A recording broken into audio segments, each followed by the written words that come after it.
जय माता दी दोस्तों, जय श्री राम। स्वागत है आपका हमारी YouTube चैनल अभव्या वर्ल्ड में।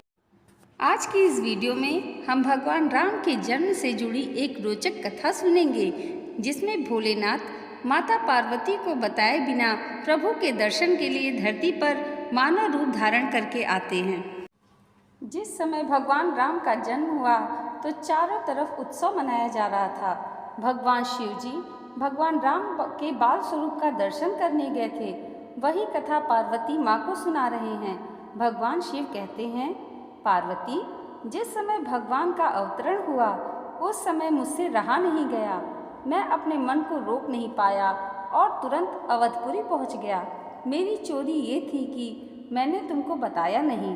भगवान ये कहना चाह रहे हैं कि जब भगवान का बुलावा आए तो किसी का इंतज़ार मत करना, और एक मानव रूप धारण कर लिया। पार्वती जी बोली कि आप महादेव हो, आप मानव बनकर क्यों गए? भगवान शिव बोले कि जब महादेव के देव भी मानव बनकर आ सकते हैं तो मैं मानव ना बनूं तो ये कैसे हो सकता है। जैसे ही अयोध्या में पहुंचा, बहुत भीड़ लगी हुई थी। भोलेनाथ बहुत प्रयास कर रहे हैं राम जी के दर्शन के लिए, लेकिन नहीं हो पा रहे दर्शन। शिव ने थोड़ी ताकत लगाई और थोड़ा धक्का दिया। जैसे ही शिव ने धक्का दिया तो अंदर से ऐसा धक्का आया कि भोलेनाथ दूर जाकर मंदिर के एक शिवलिंग के पास टकरा कर गिर पड़े। भोलेनाथ बोले कि ये लो, हो गए दर्शन। राम के तो हुए नहीं, मेरे खुद के हो गए। भोलेनाथ ने सोचा कि ऐसी भीड़ में दर्शन कैसे हो।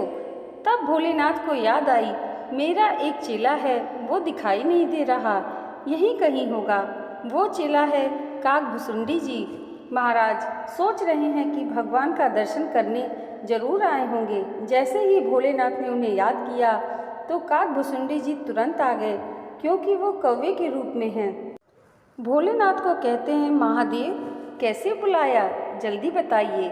भोलेनाथ बोले कि जल्दी बताऊं, पर क्यों, कहाँ जाना है? भोलेनाथ के पूछने पर काकभुसुंडी जी ने बोला, आपके पीछे उत्सव छोड़कर आया हूँ। शिव जी बोले कि आप कहाँ थे? उन्होंने कहा कि प्रभु, मैं तो अंदर ही था। दशरथ जी खूब लुटा रहे हैं, बड़ा आनंद आ रहा है। भगवान शिव बोले कि बढ़िया है, मानव को तो भीड़ के कारण रोक सकते हैं, पर कौवे को कौन रोकेगा? वाह, चेला आनंद ले रहा है और गुरु यहाँ बैठा है। भोले बाबा कहते हैं कि चेला जी कोई युक्ति बताइए, हमें भी दर्शन कराइए। काकभुसुंडी जी ने कहा कि महाराज चलो एक युक्ति बनाते हैं। काकभुसुंडी जी ने भी मानव रूप धारण किया, बहुत बार प्रयास किया, लेकिन उन्हें अंदर नहीं जाने मिला। अब जब काफ़ी समय हुआ तो भगवान राम ने भी रोना शुरू कर दिया। इनके मन में भी भोले बाबा के दर्शन करने की बड़ी इच्छा थी। अब राम जी दुख से तड़प कर रो रहे हैं, और जब ये पीड़ा भरी पुकार मैया के कानों में गई तो कौशल्या जी बिलख पड़ी कि मेरे लाला को आज क्या हो गया। इधर भोले बाबा ने भी पूरे नाटक किया है। भोले बाबा एक 80 साल के ज्योतिष बन गए हैं। गोस्वामी जी ने गीतावली में इस भाव को बताया है, और स्वयं ज्योतिष बनकर काकभुसुंडी जी को अपना शिष्य बना लिया और सरयू जी के किनारे बैठ गए। जितने भी लोग रास्ते से आ जा रहे हैं, भगवान शिव सबके हाथ देख रहे हैं और भविष्यवाणी कर रहे हैं। अब अवधपुरी में चर्चा शुरू हो गई, कोई बहुत बड़ा ज्योतिष आ गया है। जब भगवान राम ने रोना शुरू किया तो माँ परेशान हो गई। गुरु वशिष्ठ जी को खबर दी गई, लेकिन वशिष्ठ जी व्यस्त हैं। इतने में एक नौकर आकर बोला, मैया मुझे खबर मिली है कि एक बहुत बड़ा ज्योतिष अवधपुरी में आया है, आपकी आज्ञा हो तो उसे बुलाऊं? माँ तो परेशान थी। मैया ने कहा कि जाओ और जल्दी बुला कर लाओ, बस मेरे लाला का रोना बंद हो जाए। दौड़े दौड़े सेवक गए। भोले बाबा सरयू नदी के किनारे बैठे हुए हैं। नौकरों ने कहा कि आप ही वो ज्योतिष हैं जिसकी चर्चा हर जगह फैली हुई है। भोले बाबा बोले, तुम लोग कहाँ से आए हो? वो बोले, हम राजभवन से आए हैं। ये सुनते ही भोलेनाथ का रोम रोम पुलकित हो उठा। भगवान शिव बोले, क्या करना है बोलो। वो सेवक बोले कि महाराज जल्दी चलिए, सुबह से लाला आज बहुत रो रहे हैं, रानी जी ने आपको बुलाया है। भोलेनाथ जैसे ही चलने लगे तो काकभुसुंडी जी कुर्ता पकड़ लिए कि महाराज मैं भी तो आपके साथ हूँ, मुझे भी साथ लेके चलो। भोलेनाथ बोले कि तुमने तो दर्शन कर लिए हैं, तुम जाकर क्या करोगे। काकभूसुंडी जी कहते हैं कि मैंने दर्शन तो किए हैं पर स्पर्श नहीं किया है प्रभु का।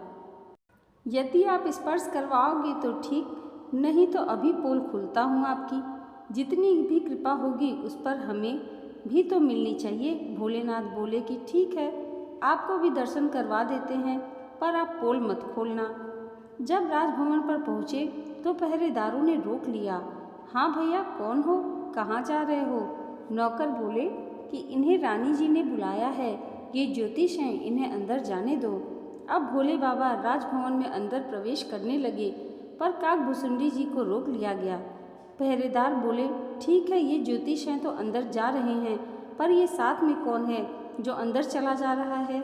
इनके अंदर जाने का क्या काम, दशरथ जी का आदेश है, किसी अनजान को अंदर न जाने दिया जाए। भोले बाबा मुस्कुराकर अंदर जाने लगे।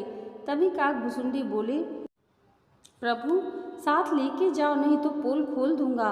भोले बाबा बोले ठीक है, मैं कुछ करता हूँ। भोले बाबा कहते हैं भैया बात ऐसी है, मैं 80 साल का बूढ़ा हो गया हूँ, ज्योतिष तो पक्का हूँ पर आँखों से कम दिखाई देता है। ये मेरा चेला है, इनके बिना मेरा काम नहीं चलेगा। पहरेदार बोले कि जब आपको दिखाई ही नहीं देता तो आप ऐसे काम क्यों करते हो। किसी प्रकार दोनों प्रयास करके अंदर पहुंचते हैं। सबसे पहले माँ आई हैं और उनको प्रणाम करती हैं। माँ कहती हैं कि हमने सुना है कि आप ज्योतिष हैं। माँ कहती हैं हमें ज्योतिष की ज़रूरत तो नहीं है, पर हमारा लाला सुबह से रो रहा है। कुछ झाड़ फूँक करना जानते हैं, नज़र उतारना जानते हैं, भूत प्रेत उतारना जानते हैं, तो मैं कुछ करूं। भोलेनाथ बोले कि मैया मेरा असली काम तो वही है, झाड़ फूँक ही मेरा मुख्य काम है, ये ज्योतिष वाला तो मुख्य काम नहीं है। आप लाला को लेकर आ जाइए। अब माँ राम जी को लेकर आई। गोदी में भगवान श्री राम लेटे हुए हैं और माँ ने अपने पल्लू से राम जी को ढक रखा है। मैया बोली कहो महाराज, अब तो आपको अपना झाड़ फूँक करना है। भोलेनाथ बोले कि मैया इतनी दूर से कुछ नहीं होगा, ना तो तू मुँह दिखा रही है, ना तो तू स्पर्श करवा रही है।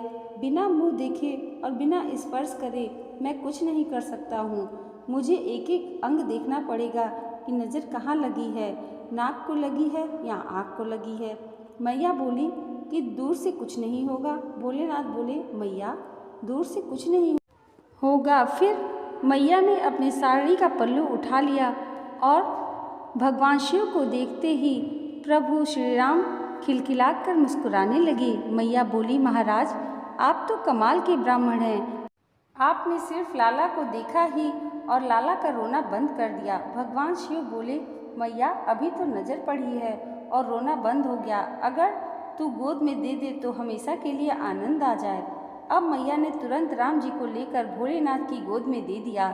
जैसे ही भगवान शिव की गोदी में आए, मानो साक्षात शिव और राम का मिलन हो गया। भगवान शिव के नेत्रों से आंसू बहने लगे।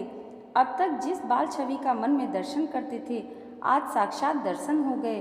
भोलेनाथ कभी हाथ पकड़ते, कभी गाल छूते, कभी माथा सहलाते। भगवान राम भी टुकर टुकर अपनी आंखों से शिव जी को देख रहे हैं। जब थोड़ी देर हो गई तो काकभूसुंडी जी ने पीछे से कुर्ता पकड़ा और कहने लगे हमारा हिस्सा भी तो दे दीजिए, आपने आनंद ले लिया और मुझे कुछ भी नहीं दिया। अब भगवान शिव ने जब प्रभु श्री राम को काकभूसुंडी जी की गोद में देने लगे तो मैया ने रोक दिया कि इनकी गोद में लाला को क्यों दे रहे हो। भगवान शिव बोले कि मैया मैं बूढ़ा हो गया हूँ, ये मेरा चेला है, ये हाथ देखेंगे और मैं भविष्य बताऊंगा। काकभूसुंडी जी की गोद में लाला को दे दिए हैं। अब काकभूसुंडी जी भी भगवान का दर्शन पा रहे हैं और भोलेनाथ ने भगवान का सारा भविष्य बताया है। सब बता दिया कि आपके लाला कोई साधारण बालक नहीं, आपके लाला का जग में बहुत नाम होगा, आपके लाला के नाम से ही लोग भवसागर तर कर जाएंगे। मैया बोली कि आपने बहुत कृपा की है, मेरे लाला का रोना बंद करा दिया, मेरे लाला का भविष्य बता दिया, अब मेरे लाला को आशीर्वाद भी दे दीजिए। भगवान शिव ने खूब आशीर्वाद दिया है, हे राम आप जुग जुग जियो, सबको आनंदित करो। इस प्रकार से भोलेनाथ बड़े आनंद में प्रभु राम को आशीर्वाद देकर अपने धाम पधारते हैं। भोलेनाथ जी ने ये भी कहा कि इस चरित्र को सब लोग नहीं जान सकते, बस जिस पर राम की कृपा होगी वो ही लोग इस चरित्र को जान सकते हैं। पार्वती जी कहती हैं, महाराज हम पर राम जी की कृपा बनी हुई है, तभी हम ये सब कुछ जान पाए हैं। दोस्तों, आज की ये वीडियो अगर आपको अच्छी लगी हो तो कमेंट बॉक्स में जय श्री राम जरूर लिखिएगा और इसे लाइक और हमारे चैनल को सब्सक्राइब करना मत भूलिएगा। जय श्री राम।